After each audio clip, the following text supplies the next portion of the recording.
Hello everyone. इस video में बात करेंगे बुक लिस्ट के बारे में आर ओ के लिए, जो कि एग्जाम 27 जुलाई को है। टू द पॉइंट बात करेंगे, दोनों ही मीडियम के लिए बात करेंगे, चाहे इंग्लिश हो या हिंदी। सबसे पहले बात करते हैं ज्योग्राफी के लिए कि आपको कौन सी बुक्स जो हैं फॉलो कर सकते हैं। देखिए, इसमें आप बड़वाल फॉलो कर सकते हैं और परीक्षावाड़ी फॉलो कर सकते हैं।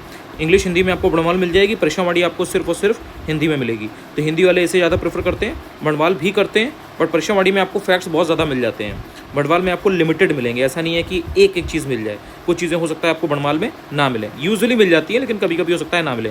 परीक्षावाड़ी में थोड़ा हर चीज़ ऑलमोस्ट आप कह सकते हो कि आपको देखने को मिल जाती है। तो इन दोनों में से कोई भी एक सोर्स आप फॉलो कर सकते हो जिसको आपको पढ़ने में सहूलियत लगे, जिसमें आपको लैंग्वेज समझ में आए, चीज़ें समझ में आए। एटलस आपको कंपलसरी है, ये चाहे इंग्लिश मीडियम हो चाहे हिंदी मीडियम हो, आपको ये फॉलो करनी ही करनी है।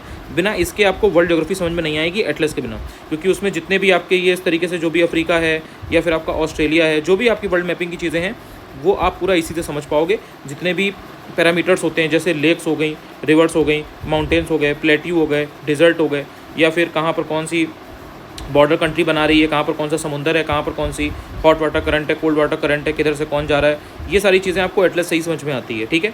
एनसीईआरटी बहुत से लोग पूछते हैं, तो देखिए ज्योग्राफी की अगर बात करें तो इसमें एनसीईआरटी की किताबें हेल्प करती हैं। आप समरी भी पढ़ सकते हो, तो बेसिकली एनसीईआरटी में जो टॉपिक्स वगैरह जो दिए हैं, जो चीज़ें दी गई हैं, वो फंस जाती हैं ज्योग्राफी में। तो आपको एनसीईआरटी अगर आपने पहले पढ़ी हुई है तो हेल्प करेगी, नहीं पढ़ी है और पढ़ने का मन है तो आप पढ़ सकते हो। बहुत ज़्यादा इसमें परेशान मत होना, टाइम है, पढ़ सकते हो तो पढ़ लेना, हेल्प तो करती है एनसीईआरटी। ठीक है। इसके बाद अगर बात की जाए ल्यूसेंट और घटना चक्र की, देखिए ल्यूसेंट और घटना चक्र ऐसा है ना, ये क्विक रिवीजन या प्रैक्टिस के लिए बेस्ट है, क्योंकि इसमें जितनी चीज़ें दी गई हैं, अगर आपने इतना अच्छे से कर रखा है तो आपके ईजी टू मॉडरेट टाइप की जो भी चीज़ें हैं वो गलत नहीं होती हैं। तो इसलिए इन दोनों को करना बहुत फायदेमंद रहता है। ऑब्वियसली घटना चक्र काफ़ी मोटी है, लेकिन अगर आपने पहले से पढ़ रखा है तो इसको रिवाइज करने में बहुत समय नहीं लगता है। और लूसेंट जो है वो 3-4 बार सिर्फ पढ़ी जाती है। पढ़ने से क्या होता है कि आपके दिमाग में चीज़ें रहती है, उसमें कोई स्टोरी लाइन तो है नहीं ऐसे करके। ठीक है। रैंडम फैक्ट्स ऐसे करके लिखे हुए हैं 1 2 3 4 5 6 7 ऐसे। आपने 3-4 बार अगर 5 बार उसको पढ़ रखा है ना, तो जब एग्जाम में क्वेश्चन आएगा तो उसके जब ऑप्शन होंगे ना, तो आपको चमक जाएंगे कि इसका ये आंसर, ये गलत है, ये सही है, ये गलत है, ये सही है। तो लूसेंट पढ़ने का ये फ़ायदा होता है कि आपके ईजिली काफ़ी क्वेश्चन बन जाते हैं। तो ज्योग्राफी के लिए ये चीज़ें हैं, आप समझ गए होगे कि करना क्या है। एक स्टैंडर्ड सोर्स आपको कोई ना कोई रखना ही पड़ेगा। ठीक है। बाकी घटना चक्र लूसेंट तो बेसिक है, आप जानते ही हो, आप पढ़ भी चुके हो। इसके बाद में बात करते हैं पॉलिटी। ठीक है। तो पॉलिटी में अगर आपको सिर्फ और सिर्फ आर देना है, क्योंकि ये बुक लिस्ट जो बात हो रही है ये भी आर के लिए हो रही है। ठीक है। तो आर के लिए जब बात हो रही है तो इसमें यहाँ पर लक्ष्मीकांत कंपलसरी नहीं है।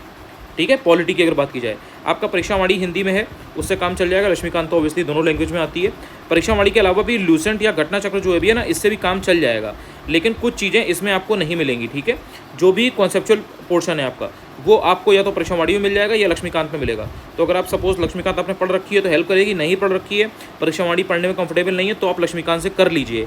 यूपी पीसीएस के लिए तो लक्ष्मीकांत कंपलसरी है, आर के लिए कंपलसरी नहीं है। लेकिन जो टॉपिक्स हैं, जैसे कि लोकसभा है, राज्यसभा है, या प्रेसिडेंट है, वाइस प्रेसिडेंट है, या फिर आपका सीएम है, गवर्नर है, एससी है, हाई कोर्ट है, ये जितनी भी चीज़ें हैं ना, ये सब के जो कॉन्सेप्चुअल पार्ट है वो आपको लक्ष्मीकांत में थोड़ा डिटेल मिल जाएगा, परीक्षावाड़ी में भी मिल जाएगा, लेकिन लूसेंट घटना चक्र में उतना अच्छे से नहीं मिलेगा।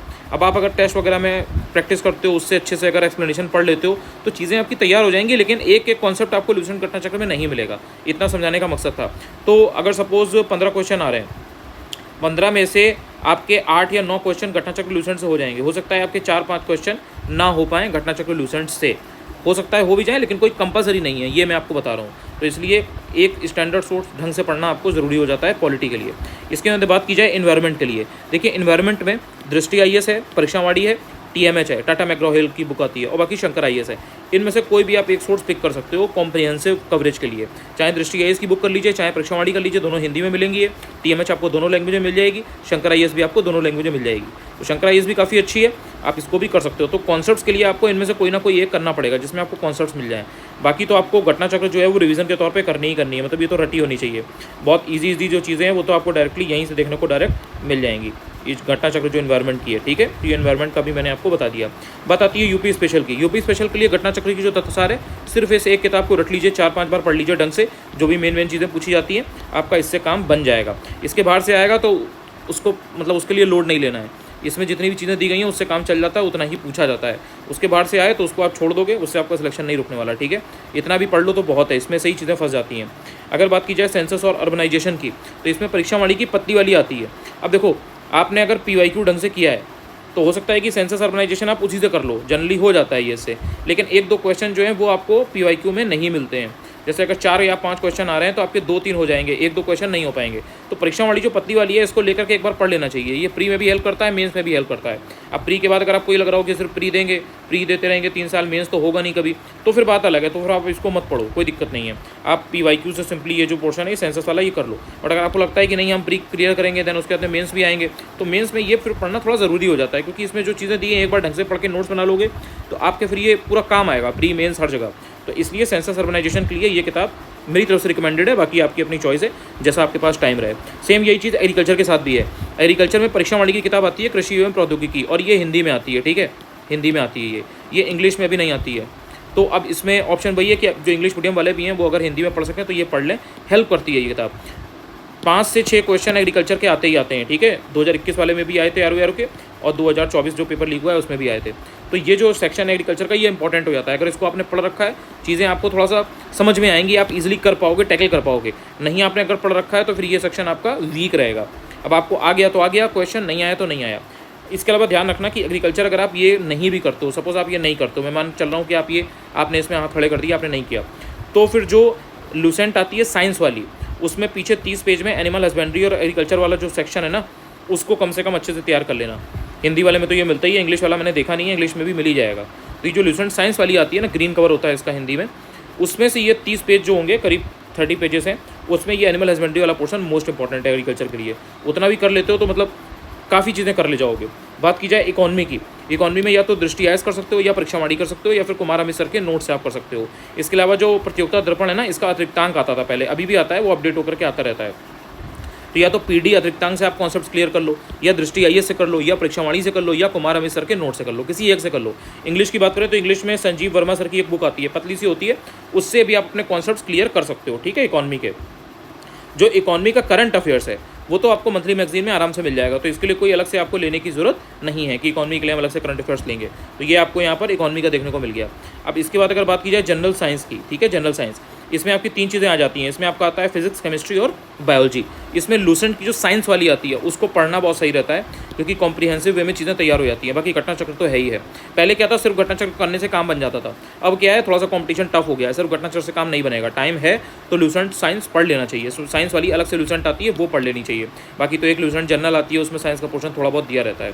तो इसको अगर दोनों को कर लोगे तो ज़्यादा फायदे में रहोगे, चीज़ें आपके हाथ में रहेंगी। फिर बात आ जाती है रीजनिंग की, रीजनिंग कैसे टैकल करें। जो CSET होता है ना UPPCS में, उसके 2016 से 2024 तक के आप PYQ जो हैं उनको सॉल्व कर लीजिए, सिर्फ रीजनिंग के क्वेश्चन लगा लीजिए इन 8-9 सालों के PYQ। सिर्फ यहाँ से आपका रीजनिंग का काम बन जाएगा, बहुत ज़्यादा लोड नहीं लेना पड़ेगा, सिर्फ डिजिट चेंज होंगी, चीज़ें ऑलमोस्ट सेम रहती हैं। करंट अफेयर्स की अगर बात की जाए तो मैंने आपको पहले भी बताया है कि घटना चक्र की जो मंथली मैगजीन है उसको आप तैयार कर सकते हैं, अब निरंतर सीरीज करके आ रही है। इसके अलावा क्रॉनिकल पतली वाली जो है वो भी काफ़ी लोगों ने सब्सक्रिप्शन ले रखा है, या उससे पढ़ रहे हैं, या उनके यहाँ उनकी लोकेशन पर इजीली मिल जाती है, तो आप इससे भी कर लीजिए, कोई दिक्कत नहीं है। एक बार क्रॉस चेक जरूर कर लेना, मतलब जो भी पढ़ना, तो कोई भी एक सोर्स आप कर सकते हो, ठीक है। बहुत से लोग PD करते हैं, तो PD भी ठीक है भाई, कोई दिक्कत नहीं है। बहुत से लोग उत्कर्ष क्लासेस वाली करते हैं, ठीक है, फूल पत्ती वाली जो आती है वो भी कर सकते हो आप, कोई दिक्कत नहीं है। बस एक सोर्स करो, उसको 5 बार रिवाइज करो, 4-5 बार आपको रिवाइज करना पड़ेगा, तब चीज़ें आपके दिमाग में रुकेंगी। इसके बाद में बात करते हैं हिस्ट्री की, ठीक है। हिस्ट्री में आपका मॉडर्न की बात की जाए तो मॉडर्न में आप स्पेक्ट्रम कर सकते हो, बहुत से लोगों ने पहले से पढ़ रखी होगी, या फिर आप परीक्षावाणी आती है वो कर सकते हो। दोनों में से कोई भी एक सोर्स आप कर सकते हो। अगर बात की जाए एंशिएंट की, तो एंशिएंट में आप परीक्षावाणी की आती है उससे कर सकते हो, या फिर आप इंग्लिश में पूनम दलाल दहिया जी की किताब से कर सकते हो। जो पूनम दलाल दहिया जी की किताब आती है इसमें एंशिएंट और मिडिवल दोनों एक ही में होता है, तो इंग्लिश मीडियम वालों के लिए ये एक बहुत कॉम्प्रिहेंसिव, बहुत अच्छा सोर्स हो जाता है, ठीक है। एंशिएंट मिडिवल इसी से इनका हो जाएगा। बाकी जो परीक्षावाणी है वो एंशिएंट और मॉडर्न की आती है, वो मिडिवल की नहीं आती है।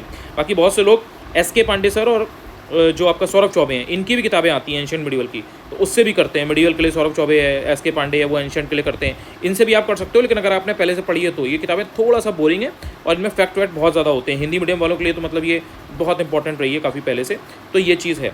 अच्छा देखो, ध्यान रखना कि जो घटना चक्र है और जो लूसेंट है ये कंपलसरी है, मतलब ये तो एंशिएंट मिडिवल में करके ही रखना, इवन मॉडर्न में भी। ये तो आपको बहुत हेल्प करेगा और बहुत कम समय में ज़्यादा आउटपुट देगा, इसलिए इसको तो मतलब करके रखना ही रखना है आपको। 3 से 4 बार रिवाइज भी करना है। और हिस्ट्री में चाहे आपको कितना भी बोरिंग फील हो, लेकिन ये घटना चक्र लूसेंट आपको अच्छे से पढ़ना है। इसके अलावा जो मॉडर्न में आपके जैसे ये है कि स्पेक्ट्रम परीक्षावाणी है, अपना कोई भी एक सोर्स पिक कर लो, बट उसको 4 से 5 बार रिवाइज करो, 4 से 5 बार। 4 से 5 बार आपने रिवाइज नहीं किया तो हिस्ट्री आपकी कभी स्ट्रॉन्ग नहीं हो सकती, ये बात ध्यान रखना। तो कोई भी सोर्स हो आप अपने हिसाब से देख लो, मैंने आपको बता दिया। इंग्लिश मीडियम में ईजिली आपको स्पेक्ट्रम मिल जाएगी इंग्लिश में, और यहाँ पर भी पूनम दलाल दिया कि ये भी आती है, मतलब मॉडर्न हिस्ट्री की भी आपको पूनम दयाल दलिया की मिल जाएगी, तो आप उनकी किताब से भी कर सकते हो, ठीक है। बाकी जो हिंदी वाले हैं वो परीक्षावाणी से कर सकते हैं, या फिर और भी जो किताबें मैंने आपको ऑप्शंस बता दिए, अब आप अपने हिसाब से देख सकते हो। तो ये पूरी बुक लिस्ट हो गई है, ठीक है। जहाँ पर भी आपको डाउट हो आप कमेंट सेक्शन में इजीली पूछ सकते हैं, मैं आपको रिप्लाई कर दूंगा वहाँ पर और बता दूंगा कि कहाँ पर आप कौन सा फॉलो कर सकते हो। टेलीग्राम चैनल ज्वाइन नहीं किया तो ज्वाइन कर लेना, अनुज चतुर्वेदी ऑफिशियल है, ठीक है। पहली बार अगर यूट्यूब पर आए हैं, आपको थोड़ा बहुत भी हेल्प मिला करे तो आप चाहें तो चैनल को सब्सक्राइब कर सकते हैं। थैंक यू सो मच यार, पढ़ते रहो।